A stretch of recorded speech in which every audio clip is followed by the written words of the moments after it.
So, Titania, the first Warframe that can fly outside of Archwing. But how does she play outside of this, what some people would call gimmick? Well, let's find out.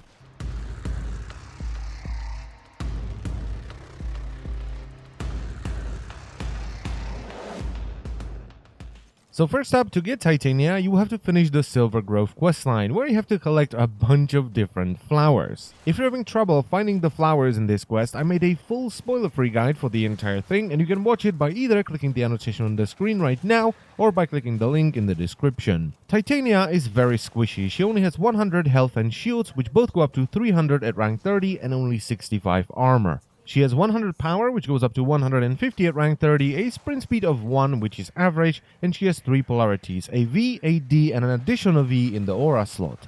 Titania has a fairly versatile set of abilities. She can crowd control the enemies, literally punch buffs out of them, damage them and kinda confuse them and turn them into mindless sheep, and of course, she can fly around. Right now, Titania doesn't have any augments for her abilities because she's a fairly new Warframe, but if DE decides to release some augments for Titania, I will cover them in separate videos and I will post a link to them in the description below this one. And before we take an in-depth look at her abilities, let's check out her passive. So her passive ability is called Dust Bloom, and she simply bullet jumps 25% farther than other Warframes. However, at the same time, when she bullet jumps, she will leave a cloud behind that will last for 5 seconds and will give this bonus to other party members as well. I don't think this is a particularly great passive because you have to be behind Titania to run through these clouds and get the 25% bullet jump distance bonus, but as a selfish boost to mobility, it's pretty great. So Titania's first ability is called Spellbind, where she scatters a cloud of enchanted dust in a 5-meter area that's centered on your crosshair and can be cast up to 50 meters away from you. This enchanted dust has 2 functions. If it hits an enemy, it will suspend them into the air for 16 seconds and make them drop their weapons. If it hits an ally or Titania, it will grant them immunity to status effects. Enemies hit by this enchanted dust are essentially stunned because they can't do anything, they're just floating around. And on top of that, when they finally drop from the sky, they still can't do anything because they have to run to their weapon and pick it back up. This can sometimes take a decent amount of time because when they are lifted up into the air, they will keep their momentum and they will just keep gliding through the air while looking like an NPC from a Bethesda game with the ragdoll physics bugger up. However, if you use this against enemies that don't use weapons, like the Infested for example, they will recover from it rather quickly. And finally, you can recast Spellbind while it's already active, and it doesn't matter if you have the buff that prevents you from being hit by status effects, or you have a floating enemy around you. The radius of the cloud of enchanted dust is affected by power range, and power duration affects how long the enemies will glide in the air before they drop down, as well as the duration the buff is gonna have when you cast it on yourself or allies.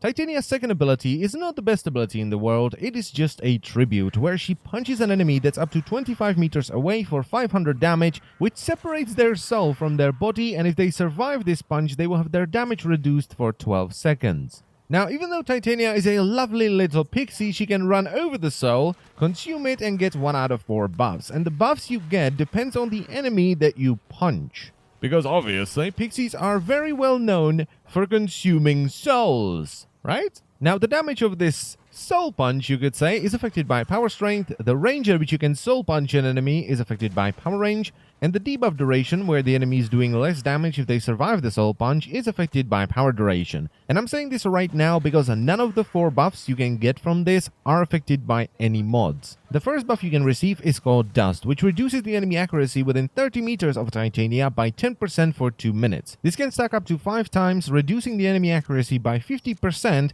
and you receive it from the souls of all the variations of Lancers and Crewmen. The second buff you can receive is called Thorns, which will reflect 5% of all damage taken back to the attacker if the attacker is within a 40-meter radius. It once again lasts for 2 minutes and it stacks up to 5 times, up to a maximum of 25% damage reflection. However, with this one, allies that are within 35 meters of you will also reflect the same amount of damage as you back to their enemies. And this buff is received by eating the souls of melee enemies like Chargers, Butchers, and Prot Crewmen. The third buff you can receive is called Entangle, which will create a 10-meter aura around you, which will slow enemies down by 5% for each stack. Once again, stacks up to 5 times, up to a maximum of 25% movement reduction. And to get this one, you have to numb on the souls of some of the heaviest enemies, like Bombards. And the final buff is called Full Moon, which is an aura that increases companion damage by 15% per stack, stacking up 5 times up to a maximum of 75% increased companion damage, which is quite a lot. But this one only lasts for 90 seconds. However, just like with Thorns, allies within 30 meters of you will also benefit from this effect, so their companion damage will be increased as well. And you get this buff by consuming the souls of enemy summoners like Haika Masters or Drak Masters, summoned enemies like Haikas or Draks, and flying enemies like Leech Ospreys and stuff like that. So overall, in most missions, this is a pretty good defensive ability because most of the enemies you're gonna encounter will buff you with dust. Getting Thorns, Entangle, or even Full Moon is a little bit tricky. At first, I thought this ability was incredibly frustrating because I thought the buffs were random and the ability just favored dust over the other buffs. But after a quick trip to the wiki and a little bit of testing, yeah, it's actually pretty good if you can spot the enemies that give you the buff that you need.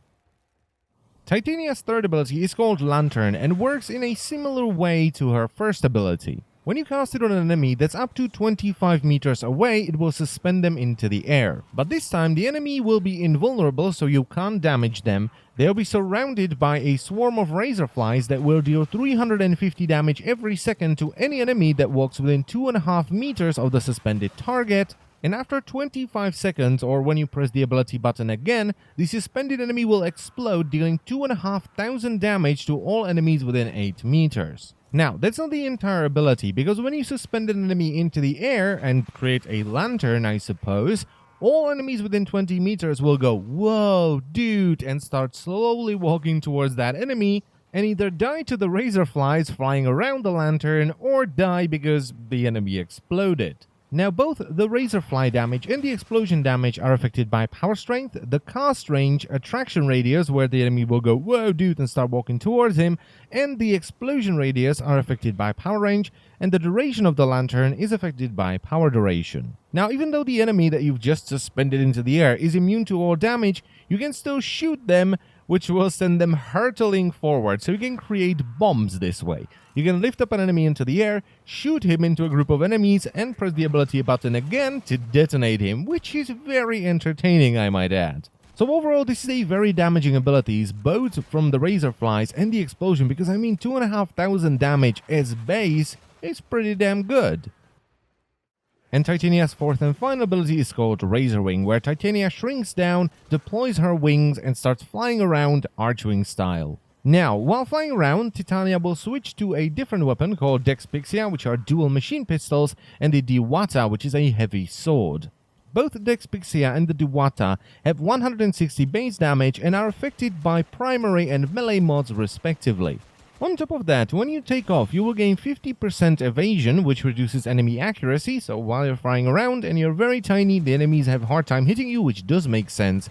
But you will also deploy 6 Razorwings, which are little butterfly drones that will fly around and deal 80 damage per hit to random enemies and just swarm them until either the enemies or the butterflies die. These Razorflies are more useful than that, however, because they generate more threat than you, so the enemies are more likely to attack them than you. But unfortunately, they are also very squishy, so they will die rather fast, especially when going up against high-level enemies, and they do not respawn. The only way to resummon them is to drop out of flying and start flying again. And while I'm talking about negatives, I just want to say that even though you shrink down and you're fairly tiny, your hitbox doesn't seem to shrink at all. So while you're flying around as tiny Titania, you still have the giant regular hitbox, and since this is Archwing, if you collide with something, you will be stopped and you will take a little bit of damage, which can be annoying if you're flying around in small rooms or through small doors. On top of that, it also deactivates your companion, so you can't have carrier around vacuuming loot.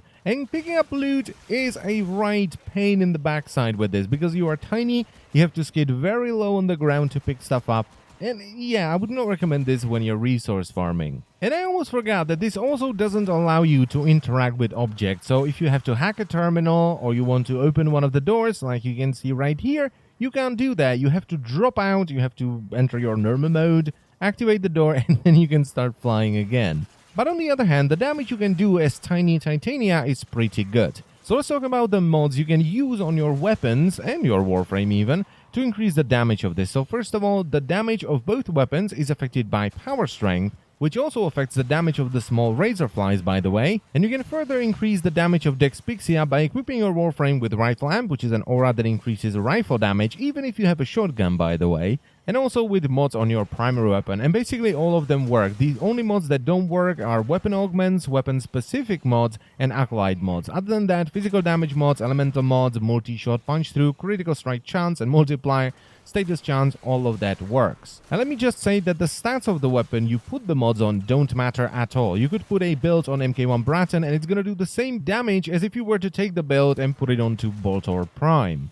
And personally, I went with a raw damage build on my weapons because it seems to do the most damage. I mean, Dexpixia doesn't seem to have an awful lot of crit. The crits are nice, don't get me wrong, but it sort of crits only every now and then, which kind of defeats the point of having a crit build. And also, when you're shooting Dexpixia, it shakes the screen quite a bit, so it's quite hard to hit headshots and get the ridiculous multiplier. Status builds were alright, but as I've said already, I went with a raw damage build. Diwata is affected by basically the same stuff, but the melee variant. So you can equip your Warframe with Steel Charge, which will increase damage, and physical damage mods, elemental mods, even faction damage, channeling, critical strike chance, critical multiplier, status attack speed. All of that works. The things that don't work are weapon augments, weapon-specific mods, and stat-modifying skins. So if you pick up the Manticore skin, that's not gonna do anything. And once again, the stats of the melee weapon you put the build on doesn't matter. It only takes into account the mods. Now, since this is a channeling ability, it will drain 5 energy every second while it's active,